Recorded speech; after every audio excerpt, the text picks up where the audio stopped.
হরে কৃষ্ণ, প্রণাম সবাইকে। পড়ছি মহাভারতের আদি পর্ব থেকে যযাতির শর্মিষ্ঠা গ্রহণ। বৈশম্পায়ন কহিলেন, মহারাজ, রাজা যযাতি স্বনগরে প্রত্যাগত হইয়া পরম সমাদরে দেবযানীকে অন্তঃপুরে প্রবেশ করাইলেন এবং তাহার নির্দেশক্রমে অশোকবন সন্নিধানে এক গৃহ নির্মাণ করাইয়া বৃষপর্বতনা শর্মিষ্ঠাকে তথায় বাস করিতে আদেশ দিলেন। রাজা যযাতি বিবাহ করে নগরে প্রবেশ করেছেন এবং দেবযানীর ইচ্ছা অনুসারে অশোকবনে একটি গৃহ নির্মাণ করে দিলেন, যেখানে দাসী শর্মিষ্ঠা সহ 2000 অসুরকন্যা সেখানে বসবাস করবে। রাজা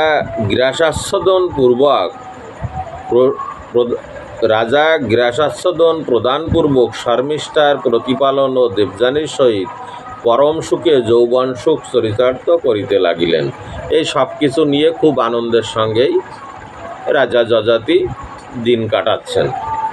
কালক্রমে দেবযানী ঋতুকাল উপস্থিত হইল। তিনি রাজসহযোগে গর্ভবতী ও যথাকালে পুত্রবতী হইলেন। যথাকালে তিনি গর্ভবতী হলেন। এইরূপে সহস্র বৎসর অতিবাহিত হইল। সহস্র বছর এইভাবে কেটে গেল। একদা শর্মিষ্ঠা আপন নবযৌবন ও গর্ভধানকাল আবির্ভূত দেখিয়া চিন্তা করিতে লাগিলেন। মানে তার যে সময় গর্ভধানকাল উপস্থিত, তখন সে চিন্তা করছে, আমার তো ঋতুকাল উপস্থিত, কিন্তু অদ্যাপি বিবাহ হইল না। শর্মিষ্ঠা ভাবছে যে আমার ঋতুকাল উপস্থিত, কিন্তু আমার বিবাহ হলো না। আগেকার সময়ে সে সময় কন্যা ঋতুবতী হওয়ার আগেই বিবাহ হতো। এক্ষণে কি করি, কি উপায় বা স্বীয় মনোরথ সম্পাদন করি, কিভাবেই বা আমি আমার এই মনের ইচ্ছা পূরণ করি। দেবযানী একটি পুত্র প্রসব করিয়া স্বকীয় বাসনা চরিতার্থ করিয়াছে। দেবযানী তো যথাসময় ঋতুবতী হইয়া গর্ভবতী হয়ে পুত্র সন্তানের জননী হয়েছেন, কিন্তু আমারও এখন ঋতুকাল উপস্থিত, কিন্তু আমার উপায় কি হবে? কিন্তু আমার যৌবনকাল বুঝি নিষ্ফল হইল। আমার বোধহয় যৌবনকাল নিষ্ফল হয়ে গেল।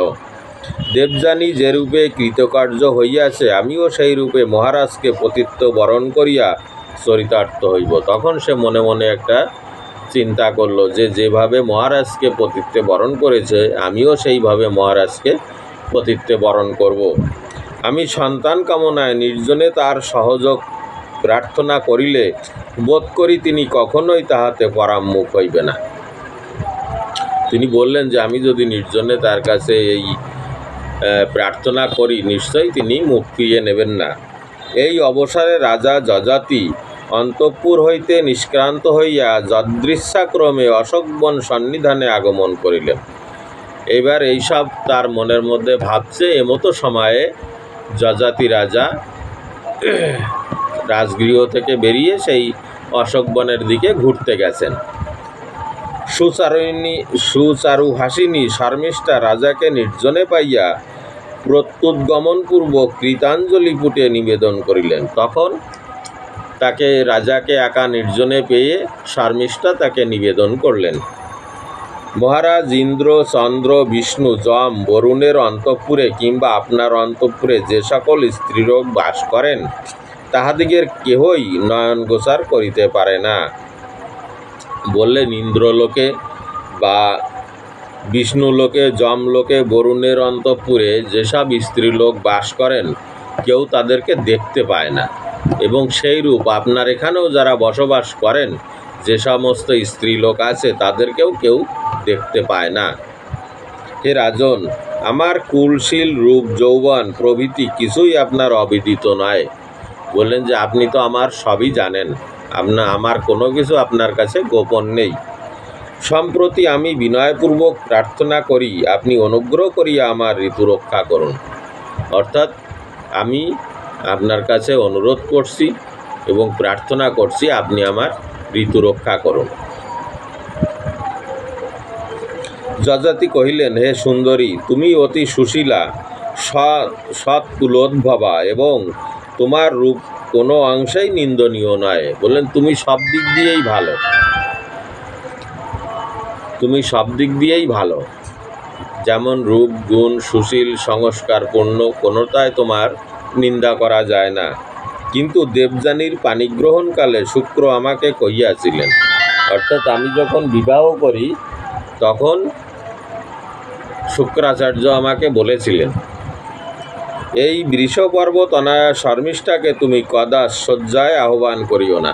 তিনি আমাকে বারবার করে বলেছেন যে এই বৃষ পর্বার কন্যা শর্মিষ্ঠাকে তুমি কখনোই স্ত্রী রূপে মর্যাদা দিও না। শর্মিষ্ঠা কহিলেন, মহারাজ, পরিহাস প্রসঙ্গে স্ত্রীর মনোরঞ্জনের নিমিত্তে বিবাহকালে, প্রাণ সংকটে ও সর্বনাশকালে মিথ্যা ব্যবহার কদাচ পাপবহ নয়। অর্থাৎ কি? পরিহাস প্রসঙ্গে, অর্থাৎ নিয়তির নির্মম পরিহাস, যেটা আমি তো নিয়তির হাতে বদ্ধ হয়েছি, এই নিয়তি উপরে যেটা নির্ভর করে এবং সর্বস্ব নাশকালে সব কিছু শেষ হয়ে যায় যখন, এবং মিথ্যা ব্যবহার কদাচ, তখন যদি আপনি মিথ্যা ব্যবহার করেন সেটাতে পাপ হয় না। সাক্ষ্য প্রদানে বা বিচারের স্থলে মিথ্যা বাক্য কহিলেই মহাপাপে পরিলিপ্ত হইতে হয়।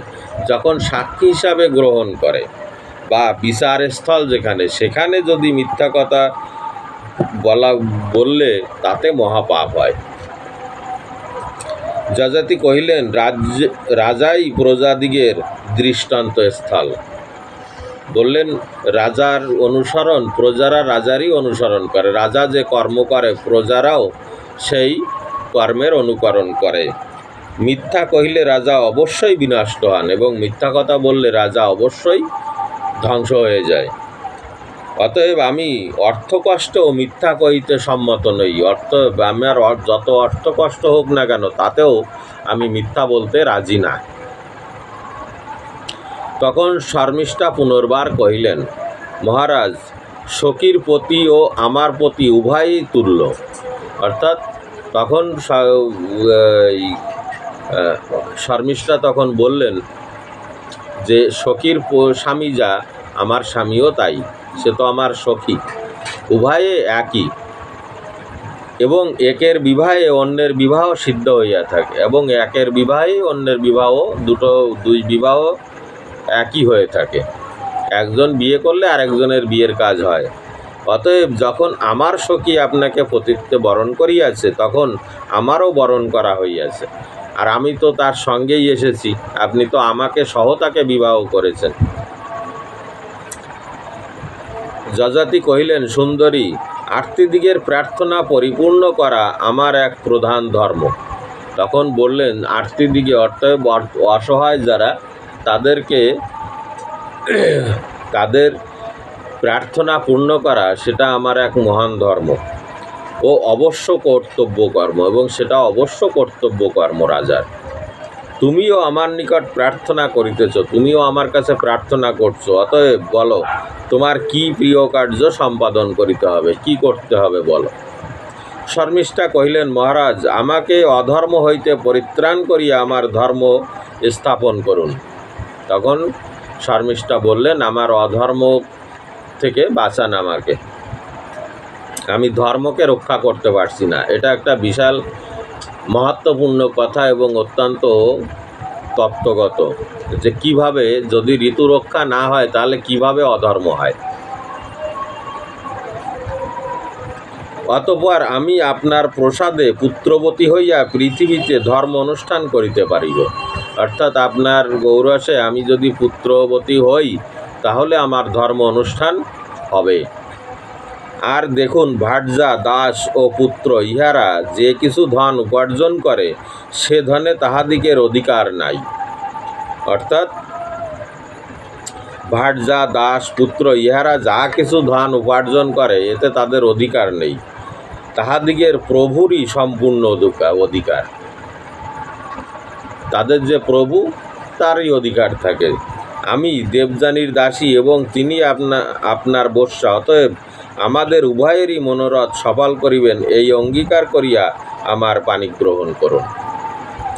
বৈশম্পায়ন কহিলেন, অনন্তর ধর্মপরায়ণ রাজা যযাতি শর্মিষ্ঠার প্রার্থনায় সম্মত হইয়া তার ঋতু রক্ষা করিয়া পরস্পর প্রিয় সম্ভাষণপূর্বক স্বস্থানে প্রস্থান করিলেন। রাজা যযাতি তার অনুরোধে তার ঋতু রক্ষা করে নিজের গৃহে ফিরে গেলেন। বৃষগর্ভ তনয়া শর্মিষ্ঠা রাজার সহযোগে গর্ভবতী হইয়া যথাকালে এক পরম সুন্দর পুত্র প্রসব করিলেন। সে যথাসময় জননী হলেন, একটি পুত্র সন্তানের জন্ম দিলেন। এরপরে যযাতি হইতে যদু প্রভৃতির জন্ম এর পরের পর্বে। হরে কৃষ্ণ।